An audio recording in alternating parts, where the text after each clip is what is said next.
Again, good morning and welcome. Today is March 17th. We're still dealing with chapter 17. I already have basically, I don't know if I shared with you guys the problems that we will be doing or not, but there will be 4 problems. One of them, I think, is a problem that is in the homework, and it's kind of a little bit involved, so it requires some work.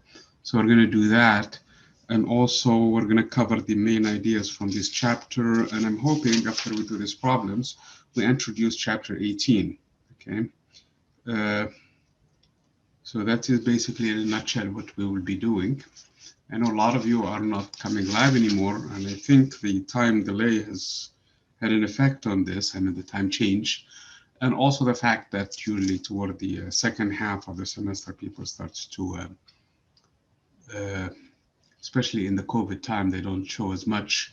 But I'm still hoping that you guys are still doing your homework problems and also reworking these problems that are part of the discussions, and because they will have impact on the exam, which is coming immediately after the spring break.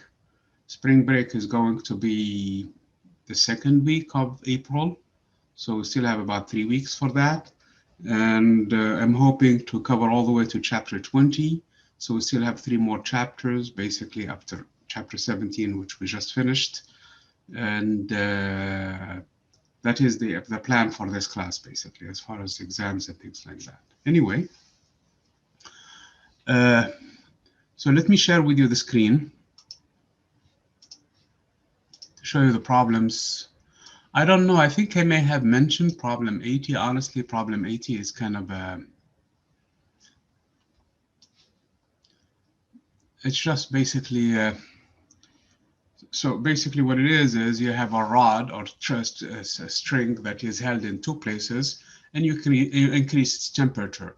If you increase the temperature of any metal or any material, it's going to expand. But because it's held in place, that will result in basically tension on both sides of where it's held. And now if we produce sound, again, remember the speed of sound from chapter 16, or the speed of, transverse wave, not sound necessarily, then in this case from chapter 15, which is going to be the square root of the tension, in this case, divided by the linear mass. This is held in its place. Since the mass does not change and the length does not change, the linear mass does not change. However, because of the increase basically in tension inside, the increase in temperature, and the push against the 2 sides where it's held, you need to relax a little bit the tension on the other side. So the force needs to go down. When the force goes down, then the velocity of the wave in it also goes down by the square root of F over mu. Mu is constant because the length is held in place. And in this case, basically, that's the thing that changes is the velocity, and it goes down. Using Young modulus, basically, expression on how the tension changes in the string. This is from chapter, I don't remember the number, but it's a chapter from Physics 4A, basically 12 or 13 or something like that, where you guys basically deal with the no, 12 is not the elasticity. It's another chapter. Which chapter is that on elasticity? It's from chapter 11 actually, from Physics 4A. Then you have the Young modulus, but then you have the change in length, and the change in length in this case is proportional to the change in temperature. This gives you how alpha, which is in this case the coefficient of linear expansion, that is supposedly proportional to the change in length, is going to be given in terms of the drop in temperature, a drop in velocity, for the waves, and that is a way for you to measure that. So that's basically problem 80. So it's a really conceptual problem, and you're not going to have something like this one other than the homework, basically, in terms of assessment. Problem 87, though, is more interesting. these problems are of interest to us. Problem 88, this is the problem that is in the homework, and it's kind of involved, okay? It involves a lot of work.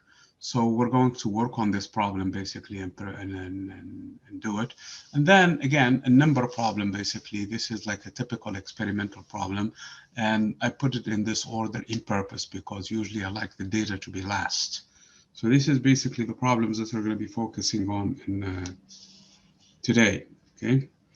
So chapter 17, all of it basically deals with the introduction to temperature and the zeroth law, and how temperature impacts length, and how heat basically is transferred in the specific heat, and so on and so forth, okay? So problem 87, it says that a typical student listening attentively to a physical lecture has a heat output of 100 watts. So one student on average has 100 watts of heat that is normally dissipated. As long as that person is focused and basically following what's going on, this is how much on average of heat that is dissipated by this student, okay?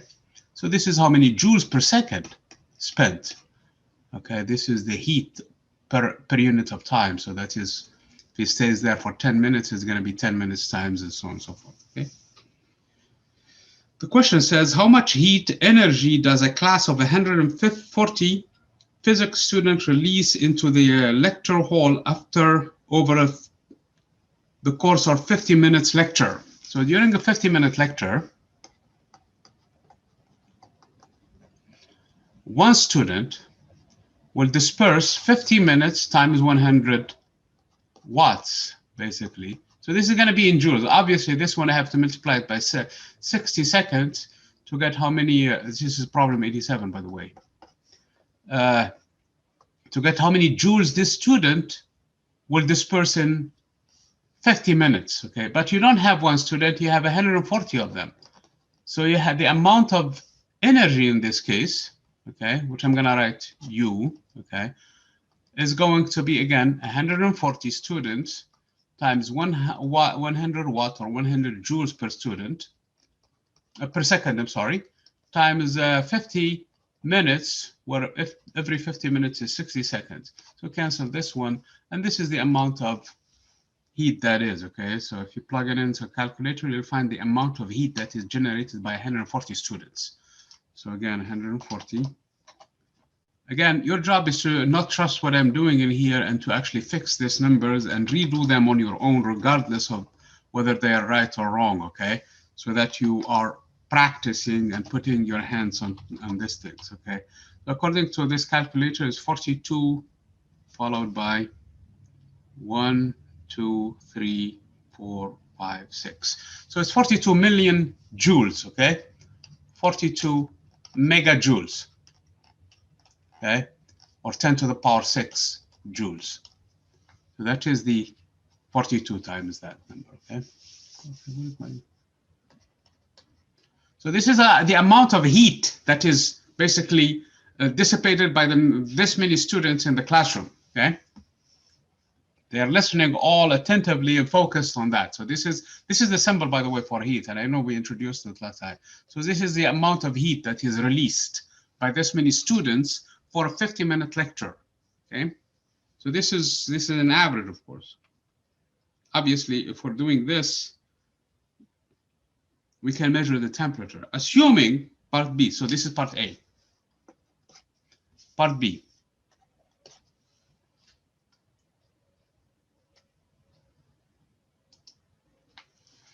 Assuming that all the heat energy in part A is transferred to the 3,200 cubic meter of air in the room. By the way, if you take any of the entry exams and things like that, they have all kinds of questions similar to this one. In a sense, you are sitting in a room trying to estimate the number of molecules. So this is a typical, actually an entry exam to a lot of basically graduate and sometimes upper division classes and things like that. So this is something that you need to be familiar with. If you look at the room, for example, it's about 10 meters this way. and it's about 10 meters this way. So it's about 100 meters squared. Actually, it's more than that, roughly.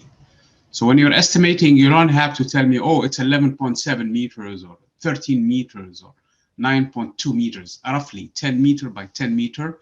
That is 100 meters squared. The height is about 3 meters. If you stand yourself, you are slightly less than 2 meters. You expect that it's roughly another you basically standing on top of yourself to reach the ceiling. So this is about 3 meters height by 10 meter by 10 meter. So it's about 300 square meter, but this is a very large auditorium. It must be a very big place in there, 3,200, which is 3 times as basically large than this one, 3,200 cubic meter. So the volume in this case is 3,200 cubic meter, okay? When you're doing this one in here, when you are asked to do something similar for a place where you are sitting, just get a rough estimate. For example, if it's twice as many, it's not 10 meters, so it's probably 20 meters by 20 meters. That is already 400 times 3 meters high, and probably in the auditorium it's much more than that, about 6 meters high.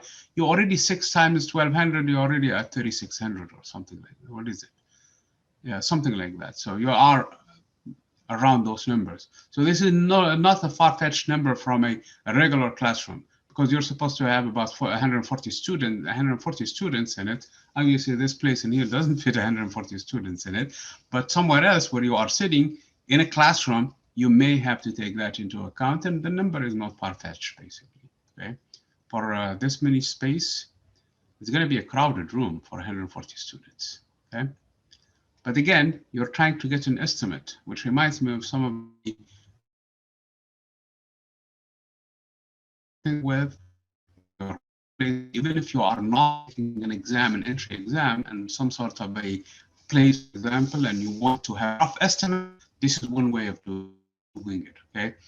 You are working in an engineering field, for example, where you have a big boiler room in there and you don't have the exact measurements for its volume, where you really need its volume. Just look around.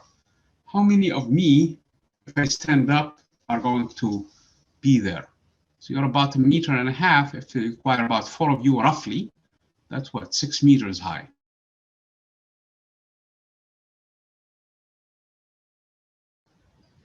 Sorry about that again.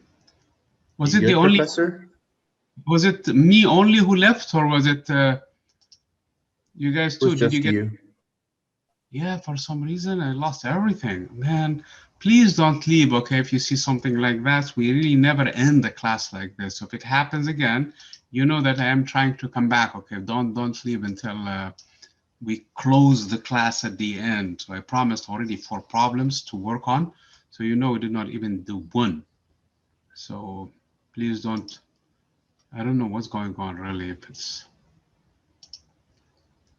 I may have to put another computer on all the time. I'll have probably next time around. And it happens in the morning. It happens on Monday morning. It never happened again until with you guys in here again today. Anyway, I'm sorry about that. So the point is, we were trying to estimate. So you can always estimate volumes like this one just by looking at something if you don't have access to an exact measurement tool, okay? So this is one of the things that you learn while we're doing problems like this one is the order of magnitude, where things stand. Anyway, the point being in here is we have the volume, and the air has a specific heat of 1020. So we know the air in this case is given C for the air, okay? 1020. Remember, for the water is 4,190. So the air, which is mainly oxygen and nitrogen, which is the number for it, which is 1,000 joules, 1,020 joules per kilogram of air per Kelvin. Okay? Per degree Kelvin. And the density rho, 1.2 times 10 times 10, that's it, 1.2 kilograms per cubic meter.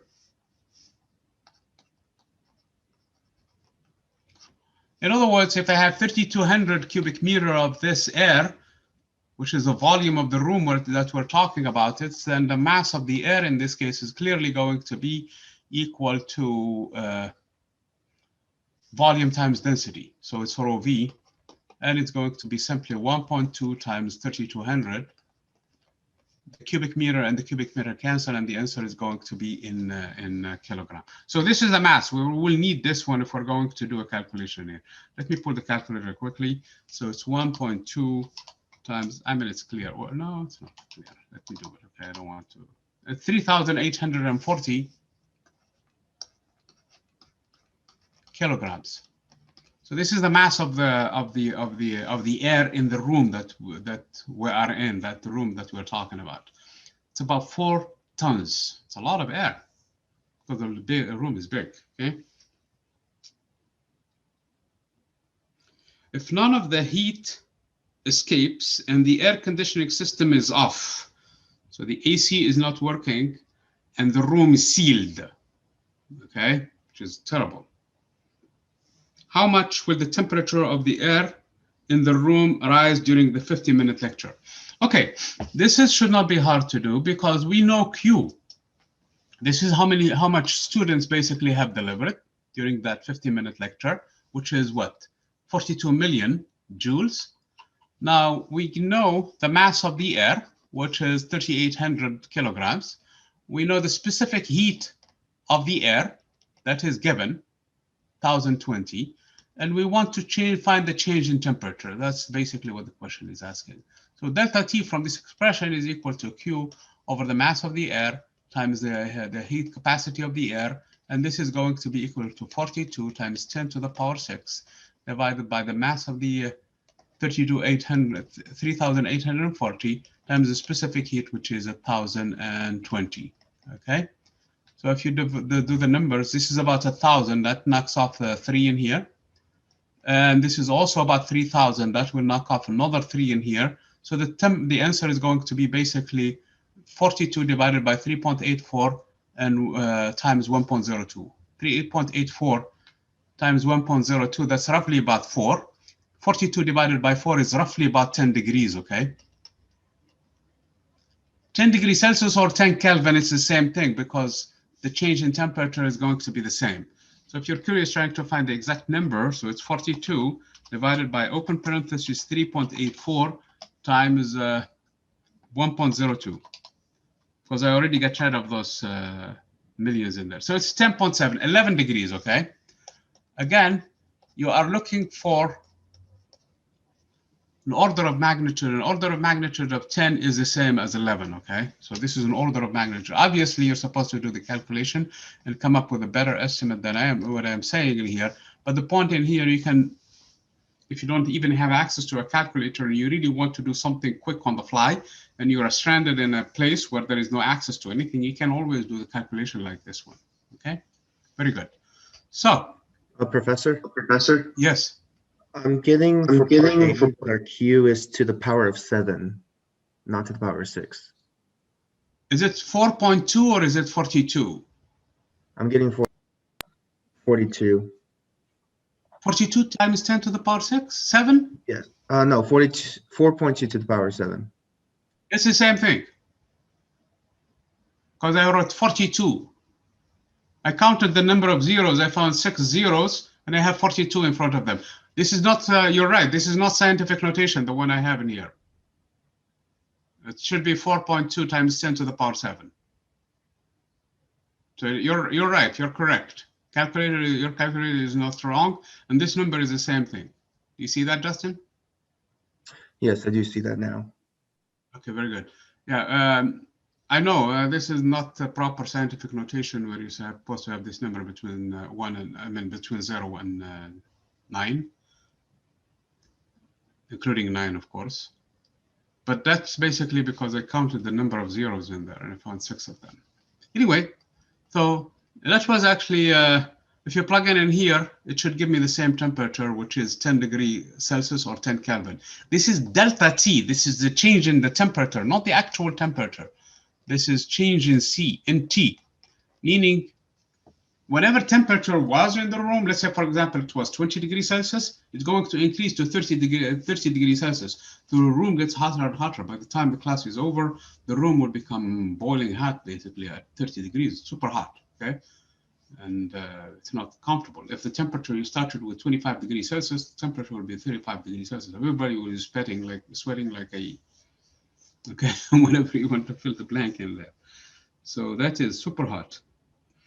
If the class is taking an exam, the heat output per student rises to 280 watts.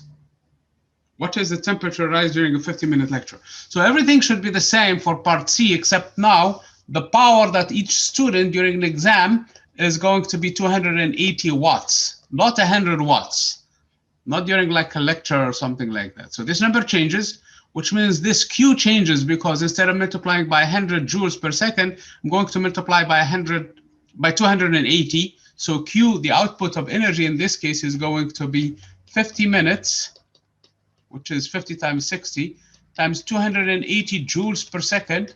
This is seconds now, times 140 still. So it's the number of students taking the same exam.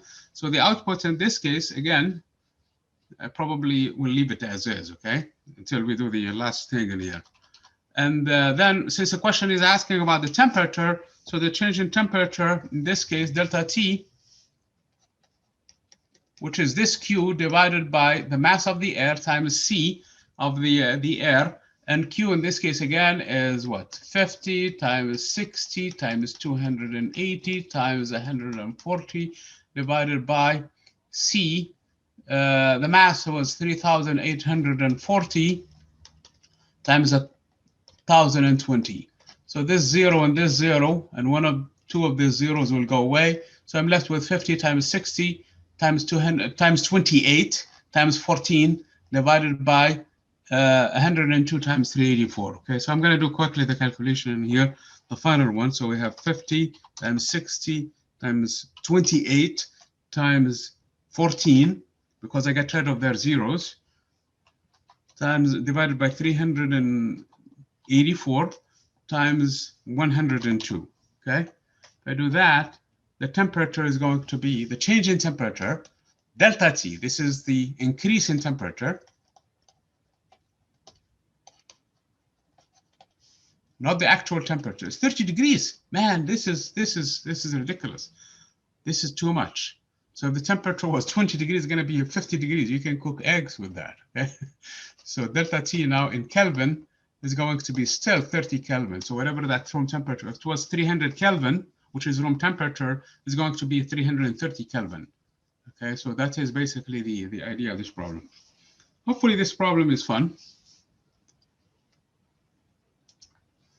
Okay, in other words, if the AC is not working, you better not do the exam on that day. Okay, and the room is sealed, no heat that can escape.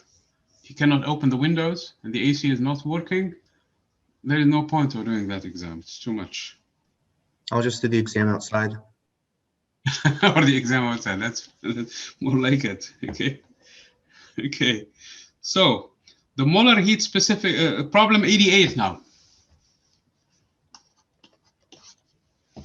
Okay.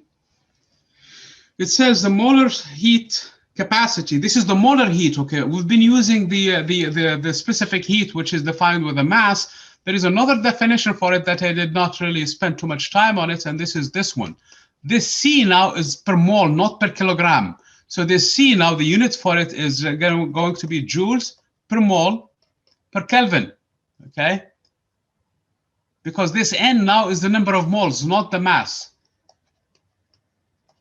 Obviously, there is a connection between the two, okay? Between the specific heat at the molar specific heat and the regular specific heat, okay, for materials. Again, this is some stuff that you probably have seen in chemistry, but this is basically the point in here, and there is a difference between the two. So if you're dealing with a number of moles, the quantity is slightly different than the number that we have in there. Okay, anyway. So the molar specific heat of a certain substance varies with temperature according to the expression, the empirical expression. So this is what the experiment has shown. For this material, C is equal to A plus B times T, where A is equal to 29.5 joules per mole per Kelvin, okay? And B, which is a tiny quantity, of course, it changes with temperature, but not that much really, 8.2 times 10 to the negative 3, again, a joule per mole per Kelvin squared. The reason why you need Kelvin squared is because you already have a T in here, which is in Kelvin, and you have another T in here, which is another Kelvin squared to cancel this Kelvin squared, and the number of moles cancel the number of moles, and this quantity contribution of this part from the specific heat is going to be still in joules, okay? So this is basically what they gave you in this problem. And then how much heat is necessary to change the temperature of a 3 mole of this substance from 27 degrees Celsius to 227 degrees Celsius?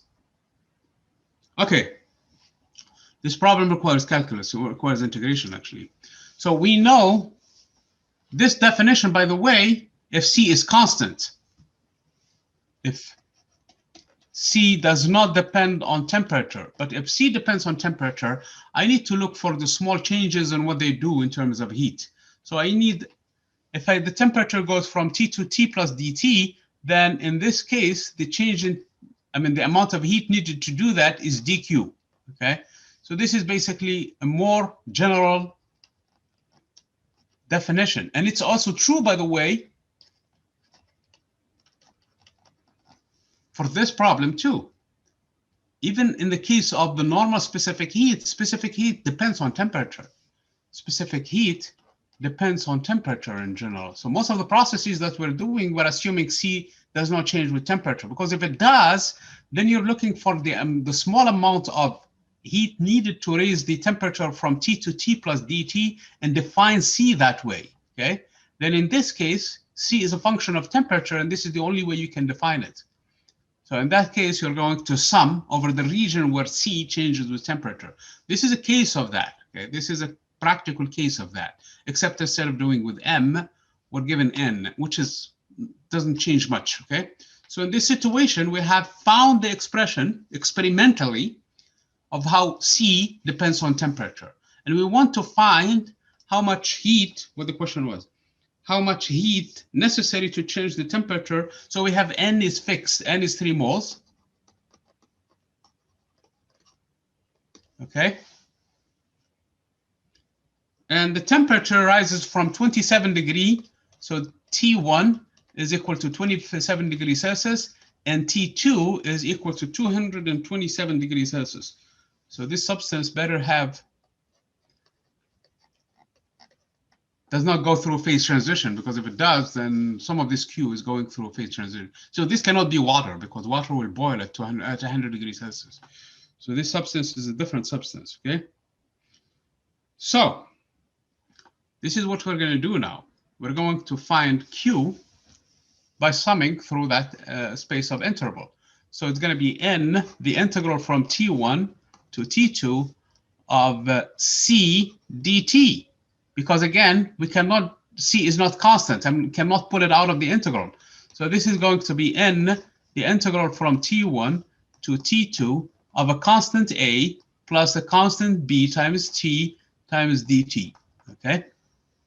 Obviously, the integral of A dt is just AT, but don't forget the boundaries of integration. So Q in this case needed to raise this temperature is going to be NA times T2 minus T1, because the integral of dx basically is just x, plus the integral of x dx is going to be what? What is the integral of x dx? What is the antiderivative of this function, of the function x?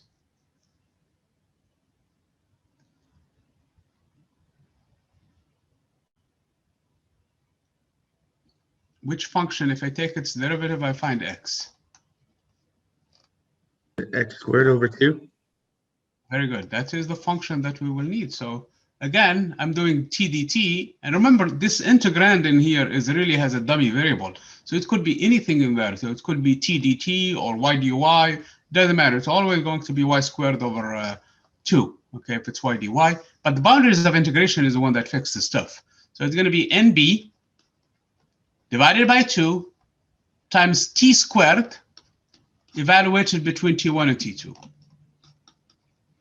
Again, if I do this substitution in here, just a matter of now subbing the number. So Q is going to be NA times T2 minus T1 plus NB divided by 2 times T2 squared minus T1 squared, okay?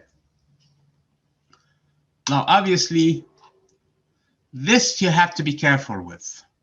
This one is fine, because this is plain difference between the two temperatures. This one, though, you have to convert stuff into Kelvin. If you don't do it, you're going to get the wrong answer in here. Let me show you. Let me show you exactly. This is the point of this problem, really. It's not the actual integration or anything like that. So this part first, okay? So Q is equal to NA. I'm sorry. N is 3 times A, which is what? 29.5 times the difference in temperature.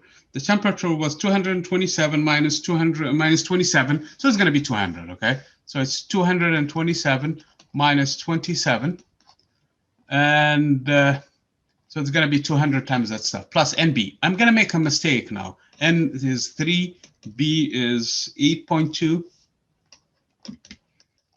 times 10 to the negative 8, negative 3, I'm sorry, what is that?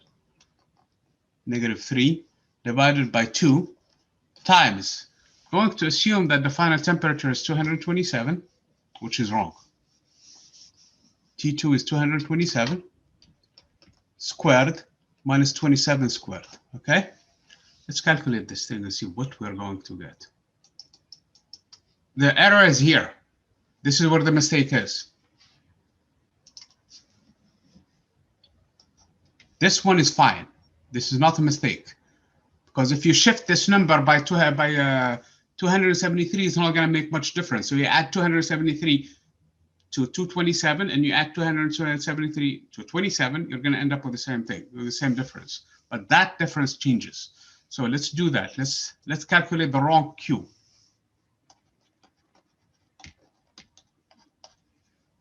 Q is going to be equal to, I'm going to plug in the calculator in here and see how we're going to get.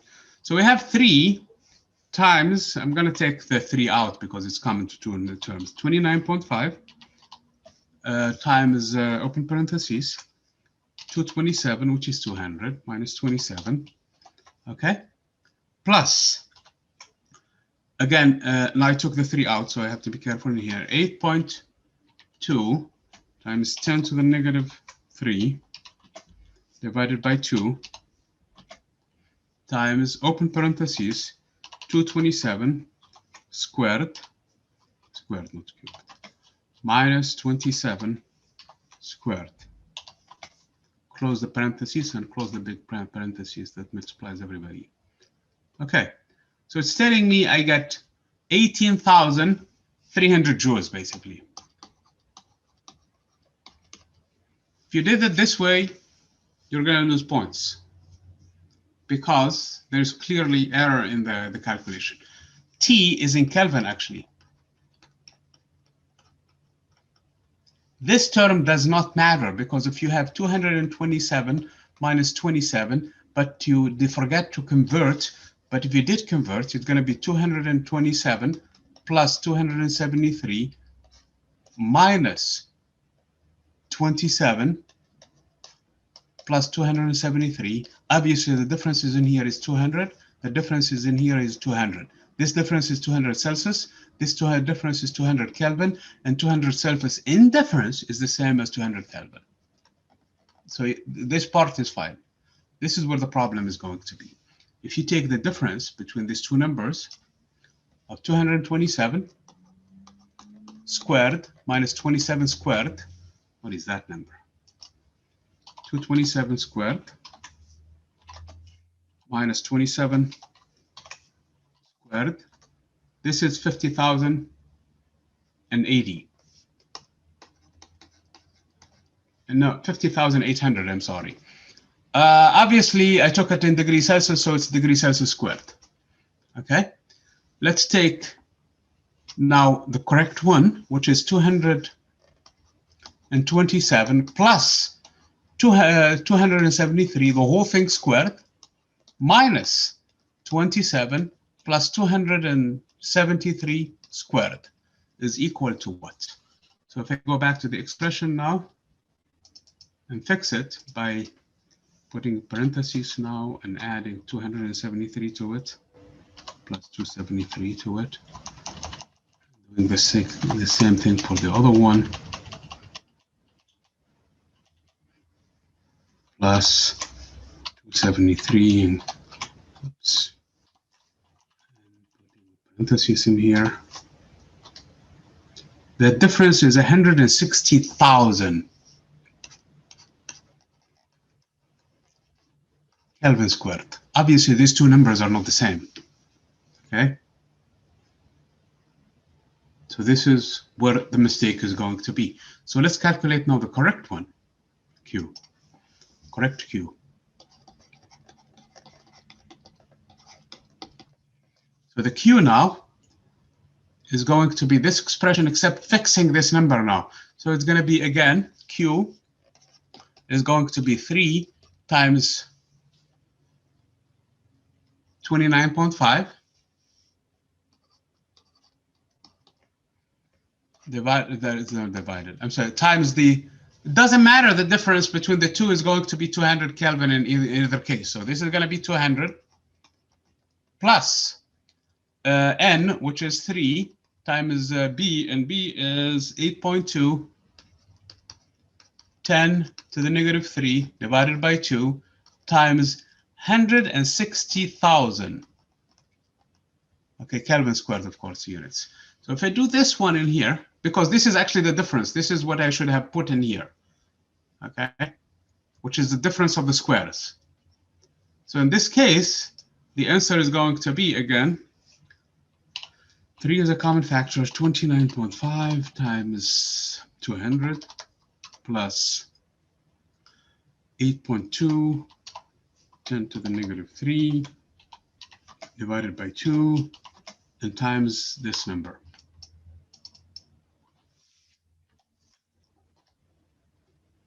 19,660.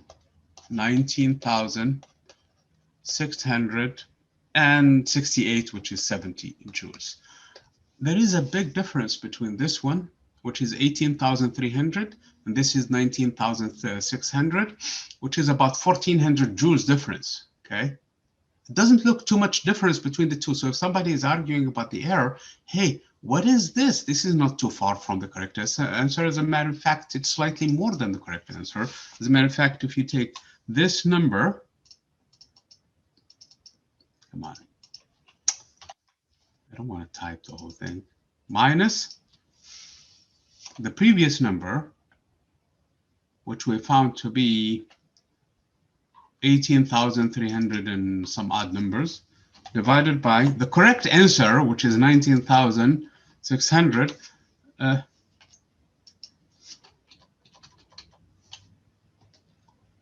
So it's about 7% error, 7% difference from the correct answer. But this is a big mistake, because the only reason why it's small is because this coefficient is tiny. B is small. Had B been any bigger, obviously the 160,000 versus 50,000 is a big deal. Does everybody understand the importance of keeping track of where things need to be, that this temperature is actually in Kelvin, not in degrees Celsius? The only reason why we got away with it earlier and any time before is because we were dealing with linear expressions. At this point, it's not linear, it's quadratic in temperature. So this is not going to work. It's going to lead to the wrong answer, okay? So the statement before that keep things, if it's just the difference between the temperature, is only true in linear relationships, like the contribution from the A part, which is just proportional to the temperature itself. So if you're concerned with the difference between the temperatures in Kelvin, it's the same thing as degrees Celsius. However, this expression is wrong. Is this clear, this point?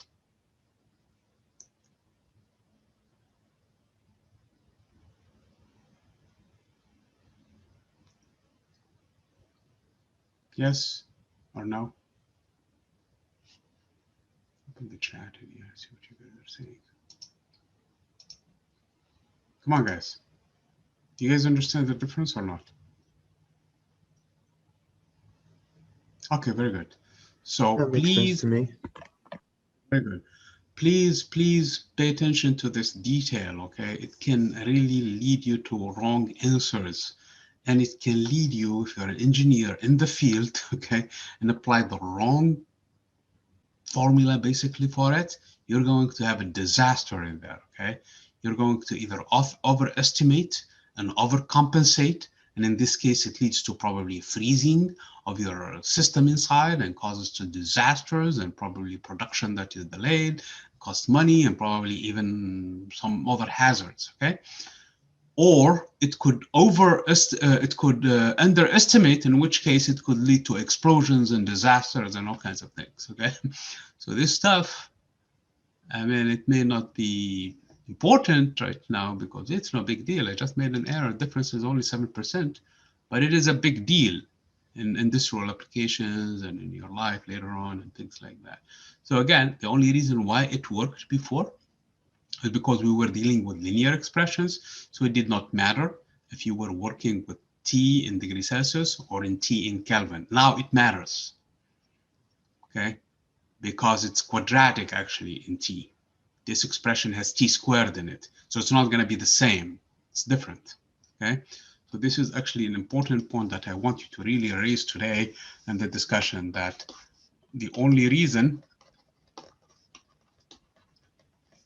delta T can be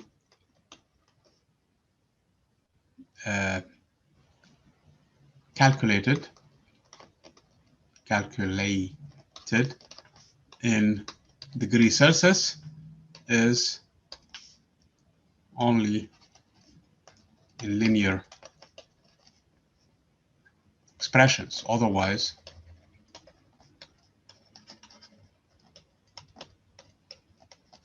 pay attention to units, to these differences, to these changes.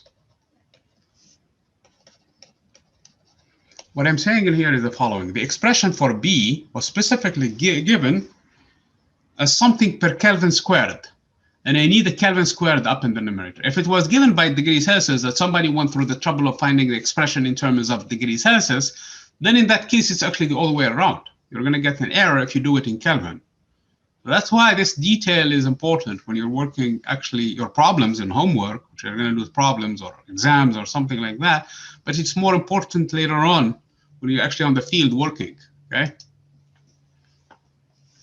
There are so many mistakes in the field related to stuff like this one.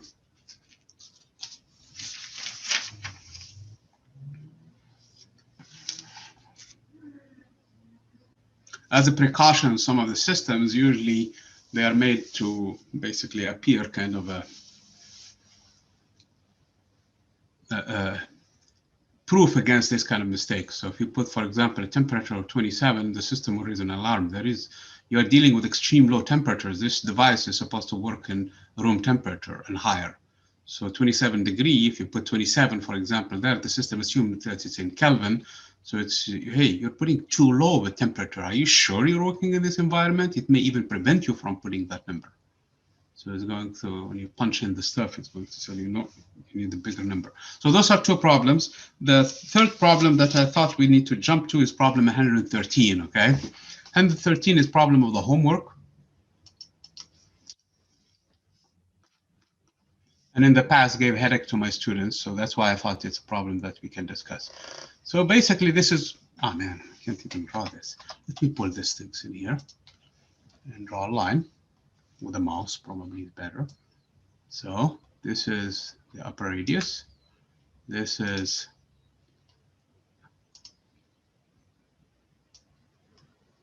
the lower radius. And this is another one now. Extends to the same place like the other one, more or less. And this is the lower radius. So basically, what this problem is saying in here is this is R1. This has a radius R1. This distance from here to there is R1, actually. This distance from here to there is R2. And I'm going to draw the axis of symmetry in here as, do we have any control over this lines in here? How big or how, what's their shape or something like, no. So this is the axis of symmetry somewhere, okay? So this distance, so I'm going to call this one the y-axis. Okay, so this is y equals to 0, and this is the y coordinates in here, okay? For me to work out of this. So what we're saying in here is the following. You have basically, this system is used as a plug to basically for a device that is sitting at 2 different temperatures. On one side, it's hot, and on the other side, it's cold. So heat is escaping naturally, okay? And the rate at which the heat is escaping is H. So H is dq over dt, and this is by conduction. Because this plug separates 2 zones of different temperatures, one at hot temperature and the other one at the colder temperature, and has this shape basically. So you're plugging things from letting heat to escape, and you would want to know the, what was the question in here? So R1 and R2, and L is given too, this distance from up to top to bottom. So this distance is given as L, okay? And the conductivity of the material is K. Okay, so that is given too. Derive an expression for the conductive heat current through the frustum when the side of the radius R1 is kept at temperature TH and the side of the side R2 is kept at temperature TC.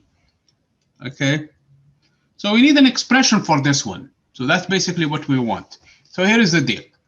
We're going to come to a point Y higher than 0, somewhere in here,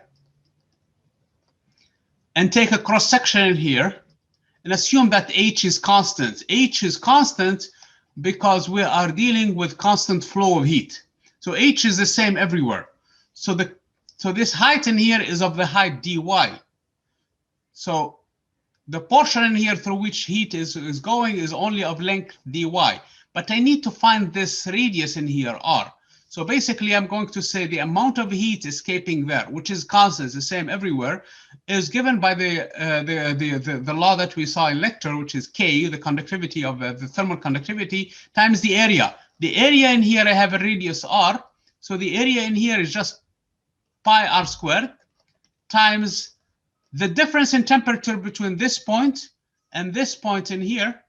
So this is sitting at a higher temperature. So this is T plus delta T, or T plus dt, and this is T, okay? So it's going to be dt in this case divided by the distance through which the heat is escaping. So we're assuming that the lower portion is sitting at slightly higher temperature than the other one, and the temperature changes from TH all the way to TC, basically. Obviously, this expression in here is supposed to be a negative, and a negative for the reason that this temperature is higher. So the final minus initial is going to be a negative. But to ignore that, just part of the heat, which way it's escaping right now. It's going from T hot to T cold. That is basically what we're looking at. So this is the setup for a problem. So this is the same thing as saying that the heat is K times the area times the change in temperature divided by the length, with the exception that the length now is a small finite y. The reason why is because the length in here is yes, it's increasing from 0 to L, but the temperature changes gradually, does not change uniformly. It's not like a cylinder. It's not a uniform shape in here. So that is basically why we have to take that. In other words, the area itself is changing. Area was pi r2 squared, ended up being pi r1 squared. So there is a clear difference between these areas. So the area itself is changing, and it's changing with length, with how far you are from it. Okay, if you are at 0, it's this much. If you are at L, you are this much. So the area is changing. So you cannot really put the entire L in here. Which area are you going to put in here? Since this expression changes, so I really have to be careful with this one and write it that way. So again, we need to find how R depends on Y.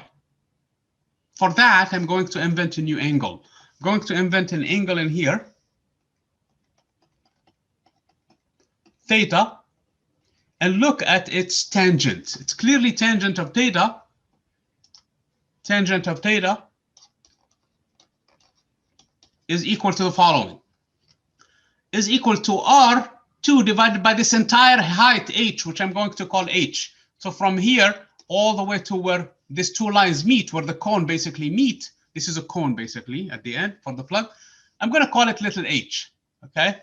So it's the opposite over the adjacent, which is R2 over h, okay? Or it's R1 over the entire h minus L. It's also R1 over h minus L. At the same time, it's also R over this length, which is the entire h minus y.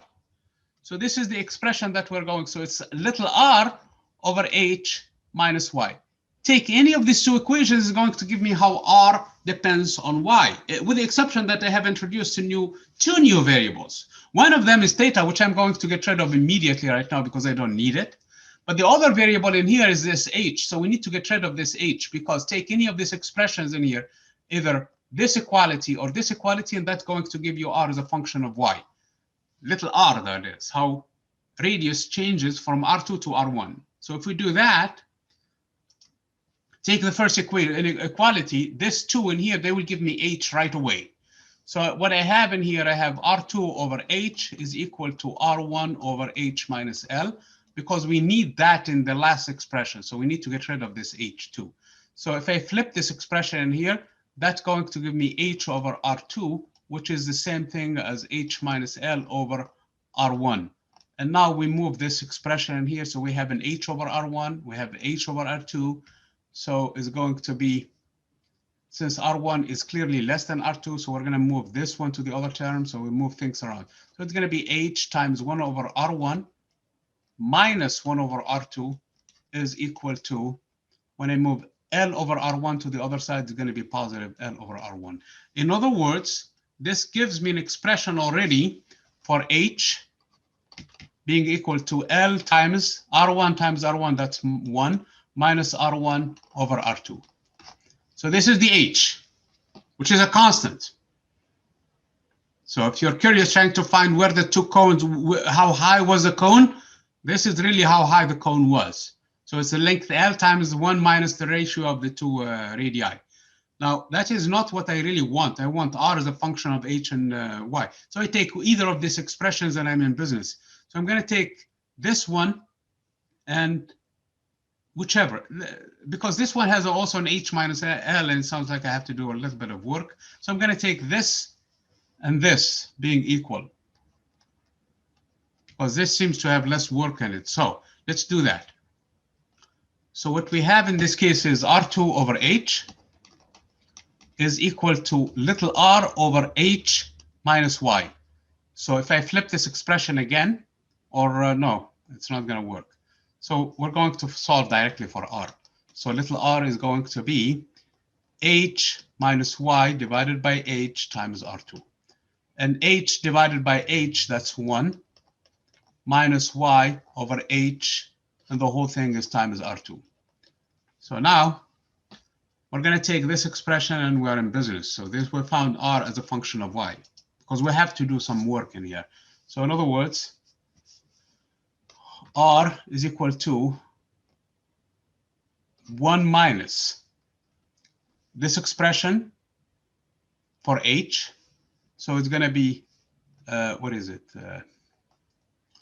Y, and then you divide this one by it. So it's going to be divided by L times 1 minus R1 over R2, and the whole thing is multiplying R2. So the main thing in here is this constant, okay? The main thing in here is this constant. So if you're really trying to get this thing out of the way, you can do the algebra. You can really work this thing. So it's going to be R2 times, which is just a constant, minus R2, and I have in here R1 over 1 plus, so basically I'm going to have R2, is it squared in here? Divided by L times R2 minus R1, and the whole thing is times Y. Let's test this expression, see if it really is good or not, because honestly it looks kind of ugly. So let's put y equals to L. Because we know that if y is equal to 2, y is equal to 0. If y is equal to 0, this r is exactly R2. So if y is equal to 0, that works. But how about if y is equal to L? If y is equal to L, this r needs to be exactly R1. So let's see if we put y equals to L and we get actually this expression. So it's just to test our expression to see if it's working or not. So if y is equal to 2, little r needs to be R1. Let's check it. So this is, we need to check that. So let's check this expression. I have R2 minus R2 squared over L. L now is equal to, L is, y is equal to L over R2 minus R1, okay? So the L cancels the L. So what I have in this case, I have R2 minus R2 squared over R2 minus R1, because the L and the L canceled. And the common denominator is obviously R2 minus R1. And in this case, I have to multiply this expression by, this doesn't seem to be working. There's a mistake that I did somewhere in here. Because I will have an R2 squared minus R1 times R2. So there is a mistake I did in here. Okay, so there is an error. Usually it's when you do too many steps is when you, okay, so let's look at this expression. R is equal to H minus,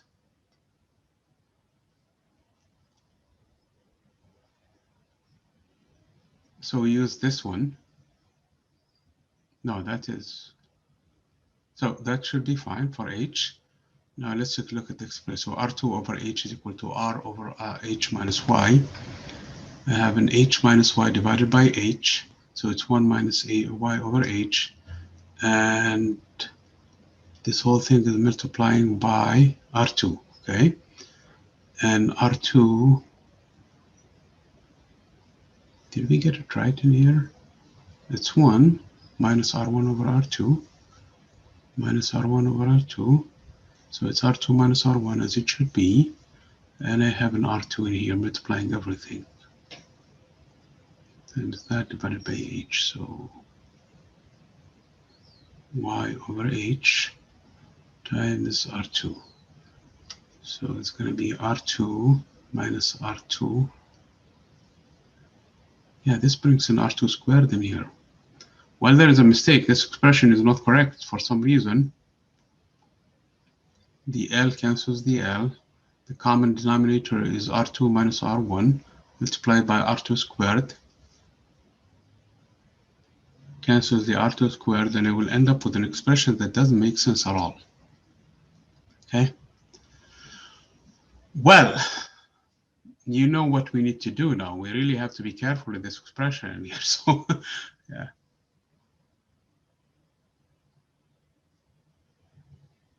Do you guys catch my mistake in here? Where is the problem in the analysis that I have in here? I'm not sure. I'm not seeing anything. Okay, so basically the tangent in this case, let's look at the tangent. It's R2 over the whole thing, R2 over the whole thing. R1 over H minus L, that is correct, which is also R over this distance, which is H minus Y. So this expression is correct, okay? This expression is correct. It's just basically solving this expression for R as a function of Y where the mistake went. So the first one, I took the first two equations in here, the two sides of this equation in here. So it's R2 over H is R1 over H minus L, correct. So if I flip this expression here, it's going to be H over R2 equals to H minus L over R1, okay? So is the mistake in here when moving things around. Let's see here. It's L over R1 when I move it to the other side, and H times 1 over R1 minus 1 over R2. I think this one is correct too. So the H, yeah, that is R1 times divided by R1 minus R1 over R2. Okay, that seems to be correct up to this point. Now, the second expression is R2 over H is equal to R over H minus Y. And R then is H minus Y divided by H times R2.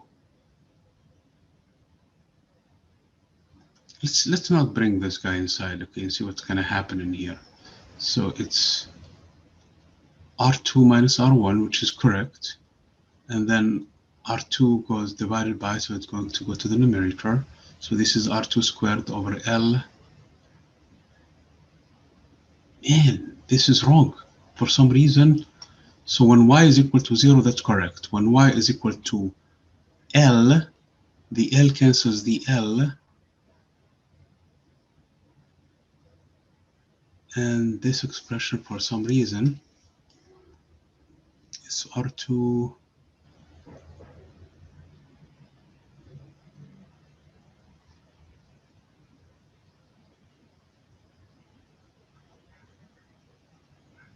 Okay, let me tell you where we're headed, okay? And I'm going to fix that later on and see where I went wrong with this calculation, okay? Because we know that R depends on Y.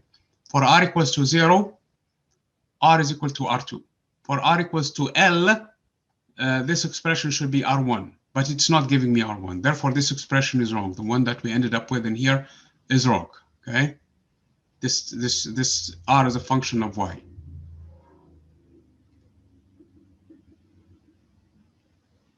It should give me R1 and it's not giving me that. Once we fix that, basically we're going to come back to this expression and sub in it. And now we will have an integration basically involving y and involving t. And we sum the t from th to tc and we're in business. And we can find basically the actual expression. The only trouble with this calculation right now is because h is constant, k is constant, pi is constant. The only thing that changes in here is r is a function of y. We integrate and we find the sum for this, okay? And for some reason, the problem is finding r as a function of y is not correct. The reason why I know for sure it's not correct, and you guys know that too, is because if I plug y equal to L, this expression should give me R1, and it's not giving me R1. It's giving some nonsense stuff in here, because if I find the common denominator, this is R2 squared minus R1 times R2 minus R2 squared. Obviously, this is a negative number, which is kind of nonsense, okay? R cannot be negative in this case. It can only be R1. So there is a mistake somewhere in here, and it's escaping me.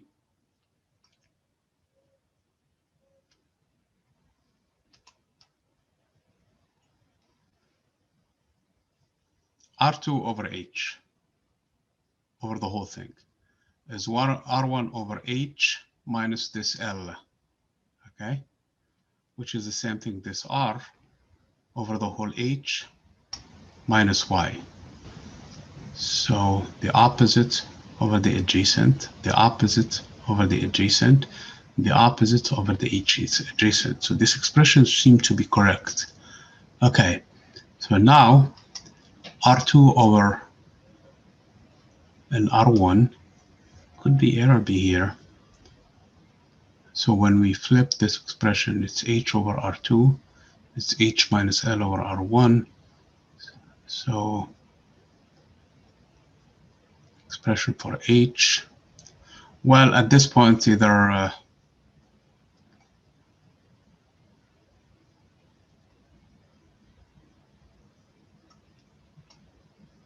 okay, you guys, your task and my task now is to correct this dependency, because this is where the problem is.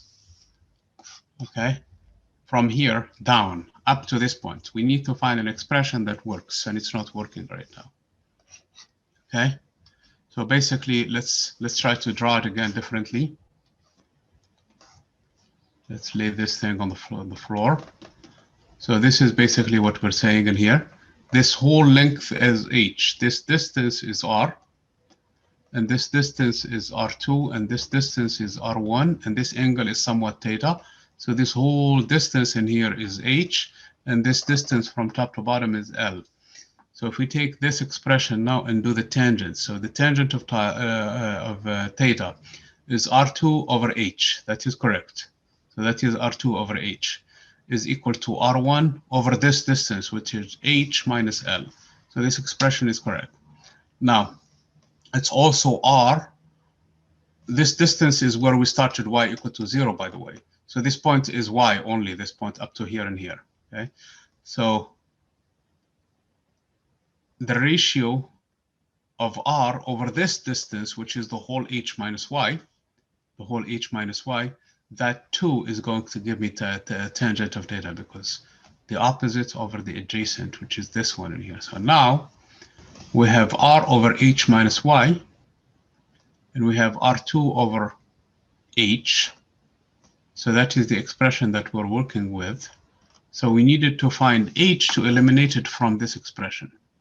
And the h, the first one, is the ratio of r over the whole h, r2 over the whole h, is the same thing as r2 over r1 over h minus l, which is the expression that we started with. Okay, there is an algebra somewhere in here, and the reasoning is correct, but there is an algebra mistake somewhere in here. It's probably a minus that needs to be a plus or something like this.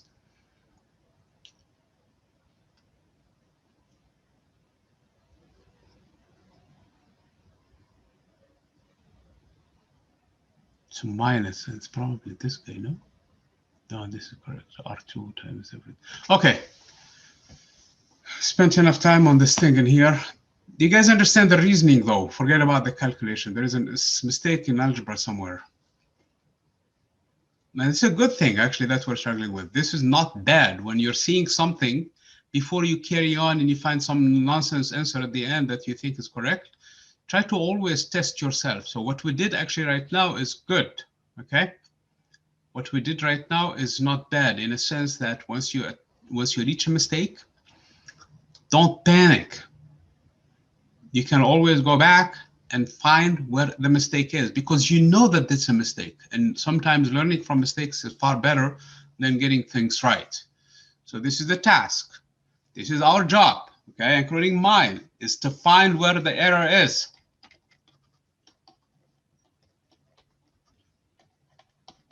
Okay, so we need to find it. So that is now, it becomes a community basically effort, because after all, there is a mistake in here, because we know that when y is equal to L, R need to be exactly R1, and it's not. As a matter of fact, it's coming negative, okay, which is nonsense, okay? It has to be exactly R1. It cannot be anything else. So once we do that, it's a matter of just integrating in here. It's just a matter of finding the integral here. It's going to look like something like this: a plus by, the whole thing squared, and you have a dy in here, and you just make a change of variable, and it's going to be the integral of 1 over x squared, basically, and then dx in here after you make your proper change of variable, and you find the expression. So the integration is not the hard part in here. Usually we deal with integration as being the most difficult in here, but for some reason the algebra is actually trying to work these two equations. For some reason we're not getting the correct answer, and we know it's not correct because of this constraint that we need to have on the solution. So we're going to come back to this problem. Let's do quickly problem 110. Okay. And problem 110 is the last of this bunch in here. Problem 110. If you do figure it out, please let me know, okay, so that we can fix this thing in here, fix the algebra in here. Just a matter of fractions, which kind of annoying me. I'm not going to sleep tonight, you know that. I'm not going to do anything else until we find where the mistake is. So at a chemical plant, so problem 110, at a chemical plant where you are an engineer, a tank contains an unknown liquid. So a tank contains an unknown, we don't know what it is, okay? We have a liquid there of some sort. You must determine the liquid specific heat capacity. So what you do, you take half a kilogram of the liquid, you put half a kilogram of the liquid into an insulated cup of mass 0.2 kilogram. So basically, the mass of the liquid you bring into the equation. In this case, you don't know what it is, but you brought half a kilogram of that. And you take it and you put it in a sealed cup. Basically, the mass of the cup in this case is going to be 0.2 kilogram. We know how much it weighs, okay? 200 grams. You weigh it and you know exactly before you put it in. Initially, the liquid and the cup are at 20 degrees Celsius. So they are at room temperature. Okay, so that's their initial temperature. You have a thermometer there somewhere, okay? Now you add another half a kilogram of water that has temperature of 80 degrees Celsius. Now you bring water into the mix. The mass of the water is half a kilogram too, but its temperature of the water, so the temperature of the mixture in here, of both of them, of the liquid and also of the cup, is 20 degrees Celsius. This one is 80 degrees Celsius, okay?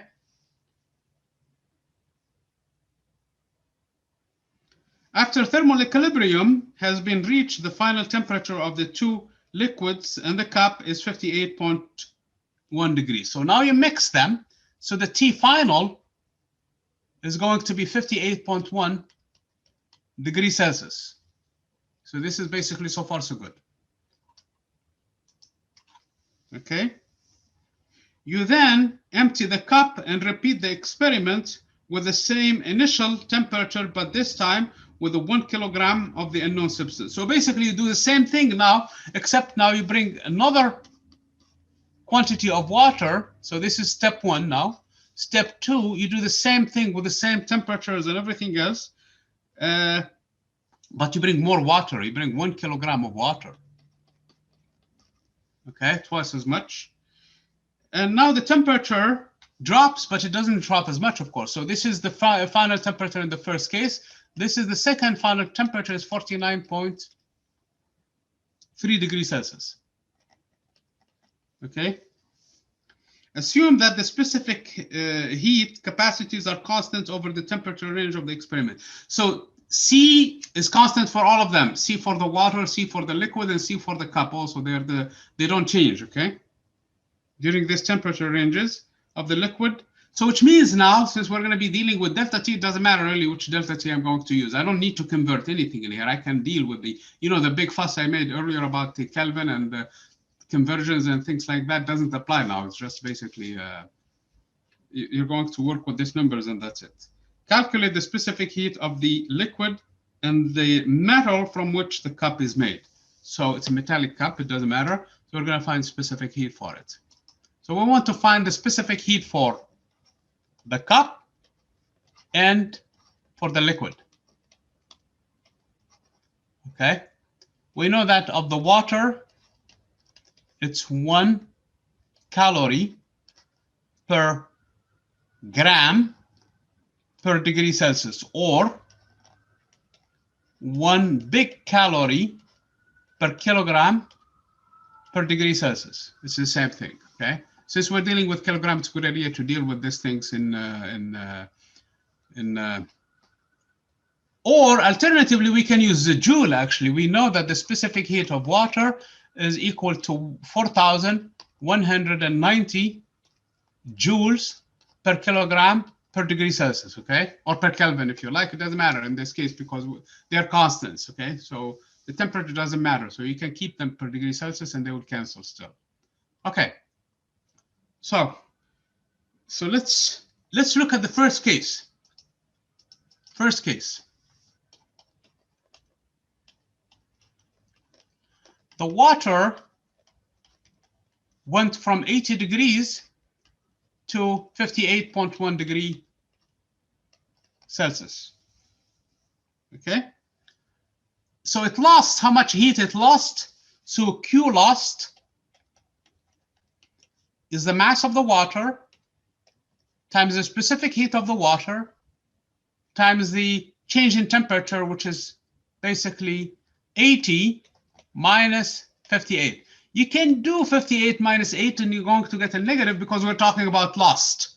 So I'm accounting the sign already. I have the sign properly stated in this word in here. So now the mass of the water was half a kilogram times the specific heat. I'm going to use SI, 4,990 joules per kilogram per degree Celsius. And this difference is just 80 minus 58.1. So this number is going to be equal to 0.5 times 4,190 times 80 minus 58.1. 45,880 joules.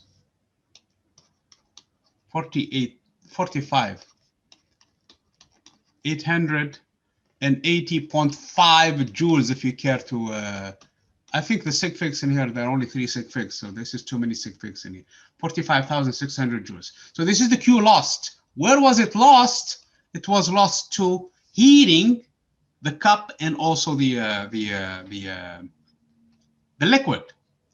So how much the liquid gained? Liquid gained Q for the liquid is going to be the mass of the liquid times the specific heat of the liquid, which we don't know, by the way, times the change in temperature. It was sitting at 20 degrees Celsius. Now it's at 58.1 degrees Celsius after the equilibrium has been reached. So now the mass of the liquid is equal to half a kilogram. So we brought half a kilogram. And the specific heat of the liquid, we don't know what it is, times the difference in temperature of 58 minus 20, which is 38.1. So this is how much the liquid has gained. Now the cup gain, so this is gained, if you like. Q for the cup is going to be the mass of the cup times the C for the cup, which we don't know what it is, times the same change in temperature. It went by the same amount because it was 2 sitting at 20 degrees Celsius when we added that. And the mass of the cup is clearly 0.2 kilograms times the C for the cup times 38.1. If I add this to how much gained, they must be equal to how much we lost in it, this 45,880. So 0.5 times 38.1, which is going to be 19.05,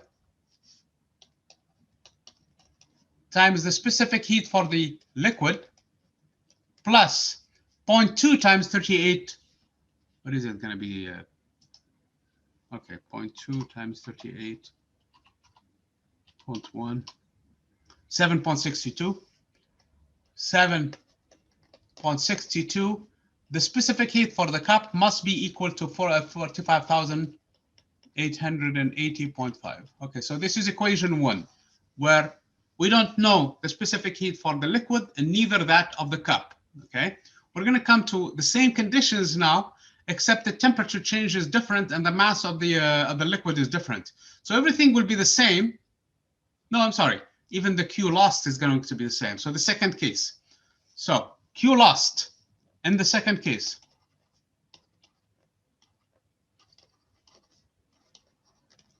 Okay, Q lost from the water is going to be the mass of the water. We brought 1 kilogram this time around of water times 4,190 times the change in temperature, which went from 80 degrees to 49.3 degrees. So this gives me 49.3 times 4,190. So it gave me 20,000 or 206,000. Obviously, it's more. 206,567 joules. Okay. So this is how much we lost actually in the second case. Now, the liquid. Did we bring more liquid or did we bring more water? You then empty the cape. Oh, I'm sorry, this is wrong. So we still have a half of that, okay? This is not correct. So we brought the same amount of water. We brought more of the liquid. Okay, everything else is kept the same. So this is wrong. So this number is wrong. So it has to be half of that number.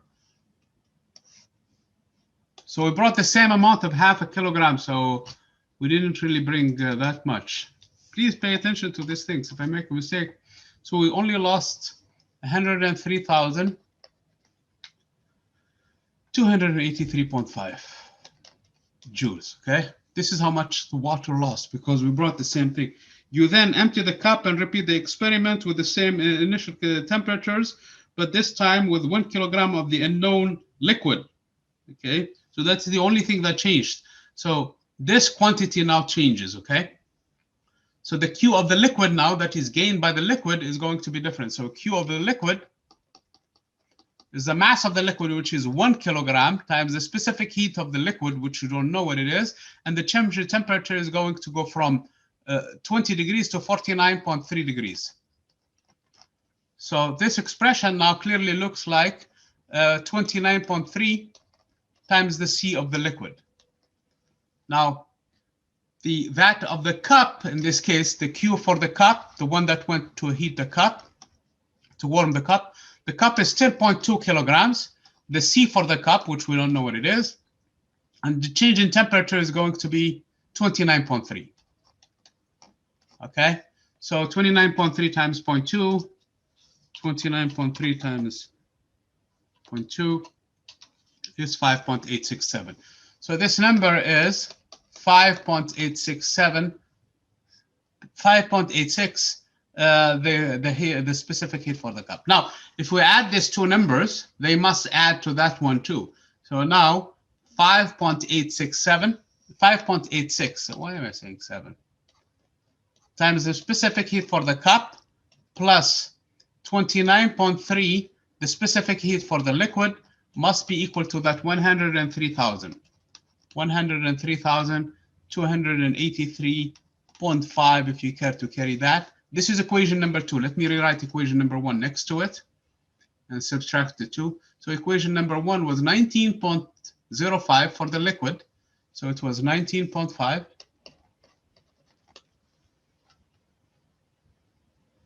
19.05 for the liquid. This is 0.23, by the way. 29.3, not 290. 19.05 for the liquid, and that for the cup was 7.62 for the specific heat for the cup is equal to 45,880.5. Okay, this is two equations with two unknowns. So this is equation 1, the other one is equation 2. Do whatever trick you do the substitution method where you're going to basically find C cup from here and sub it in the first equation, and now at the end you end up with just one equation for the C liquid, and you're going to find the C for the liquid, and you're going to find the C for the cup. Okay, make sense?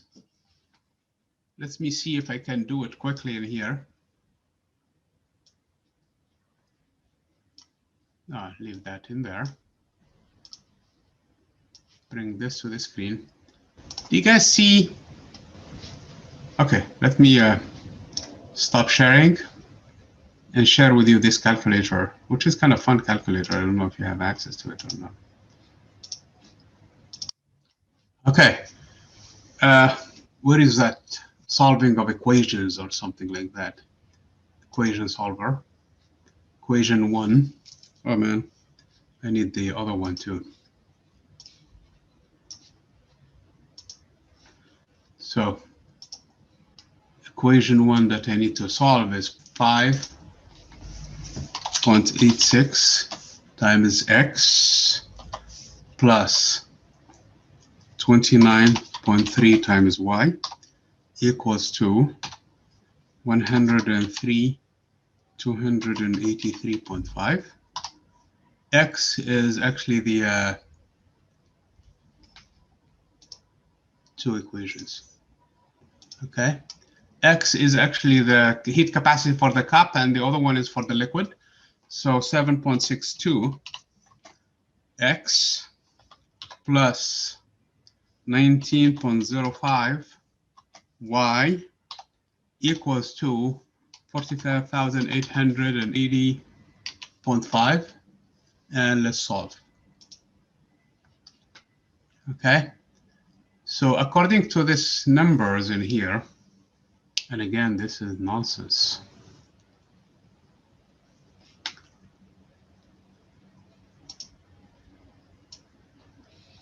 Things are not working well today for some reason.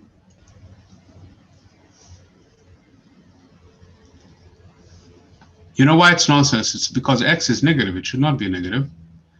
And Y is 4,600. It's too much, okay? Wow. Where did we go wrong? Where did I go wrong? Okay. Sorry about that, guys. Okay.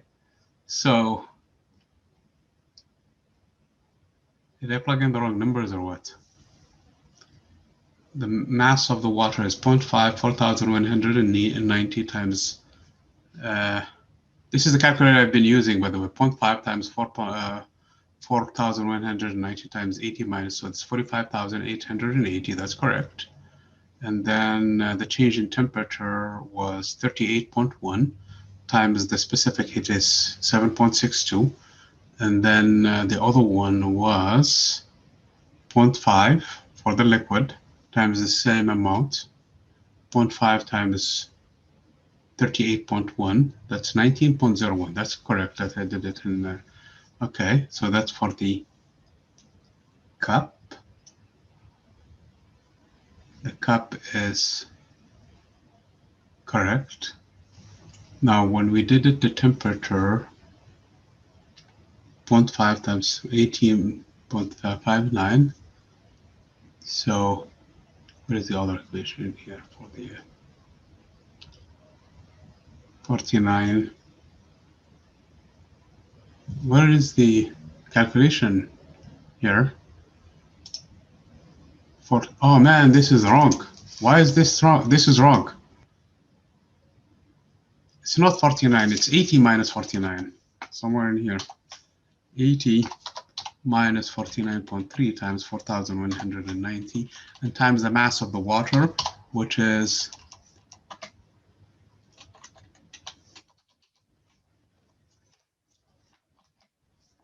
0.5, okay? So this should give me 64,360. So this equation is now, they have the mistake, at least that I know of. This is not 103, but rather it's 64,316.5, okay? Let's see if we can solve this one in here.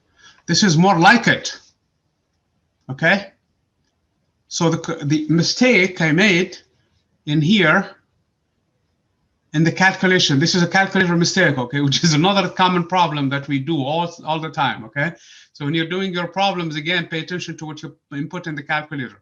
So when I was trying to find how much heat was lost, this is what I applied. Are you guys looking at the mathematics or not? I know we went to 3 minutes above, but I really need to fix this problem. Do you guys see it or not? Do you guys see this window with the calculator that says worksheet and graphing and all of that? Yes or no?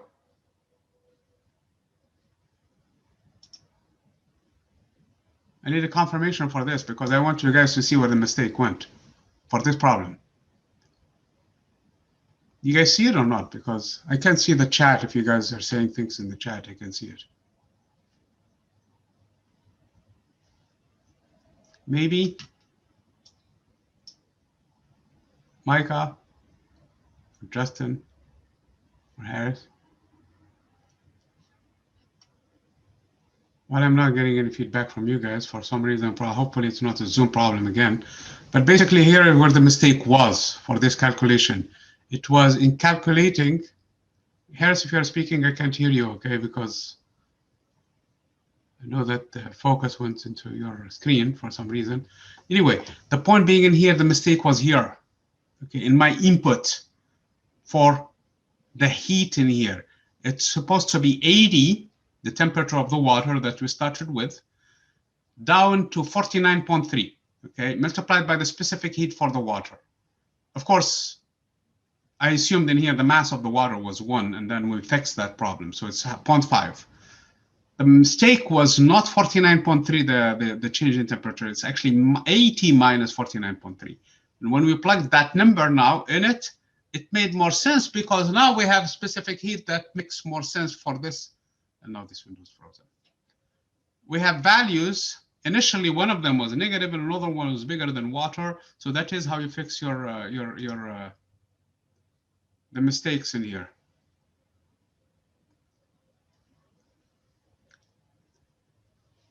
Okay, do you hear me now better or not, Harris?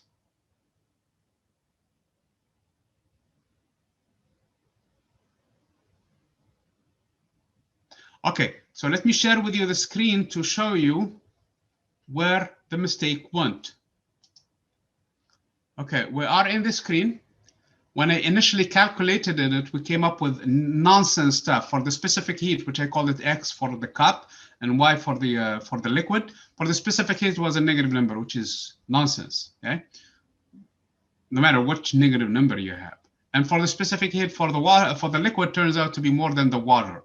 So that is actually kind of nonsense too, because specific heat of the water is supposed to be super high. Okay, so the mistake again, I don't know if you're looking at the screen or not, was in the calculation for the specific heat for the heat that is lost. I use this formula in here. Where is it? This is correct for the first part.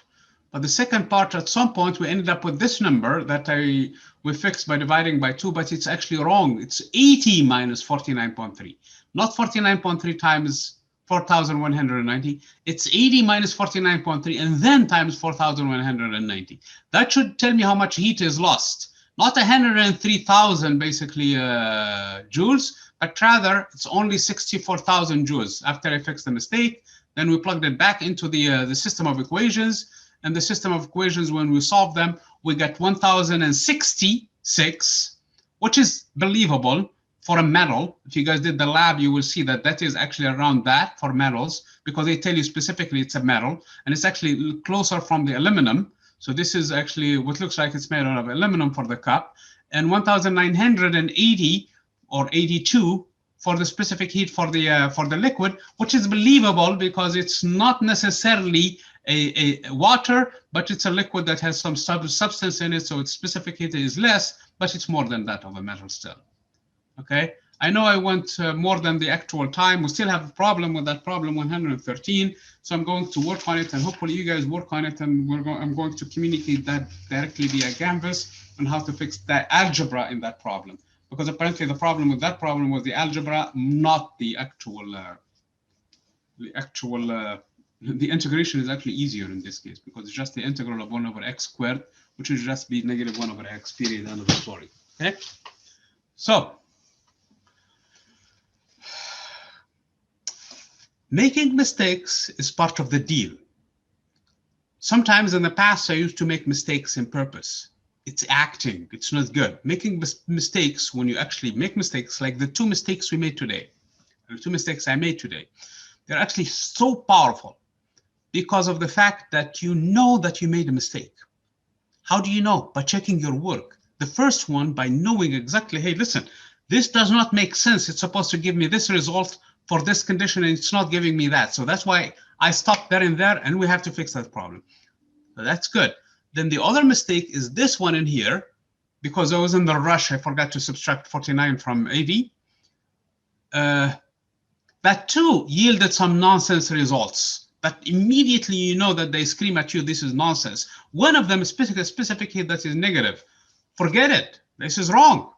So there is no need to go any further. The second one was actually also as bad as the first one, gave you a specific heat higher than that of the water. Then you know that the whole thing is wrong. So we trace your back a little, and we found where the algebra mistake was in there. Instead of calculating the difference in temperature times the specific heat of the water times the amount of water, I took just one of the temperatures and ended up with some nonsense results. Fix that, and the whole thing is fixed. Makes sense, okay? So making mistakes actually sometimes, especially when learning, is a very, very, very, very important step in the process, because you would want to catch your mistakes, okay? So I'm gonna stop the recording right now because we went about 10 minutes more than the allotted time. And I will see you guys on, for this class, we're meeting next time on Monday, okay? Some of you are going to see you later on in the day and tomorrow. See you guys. Thank you. Take care, Professor. You too, bye.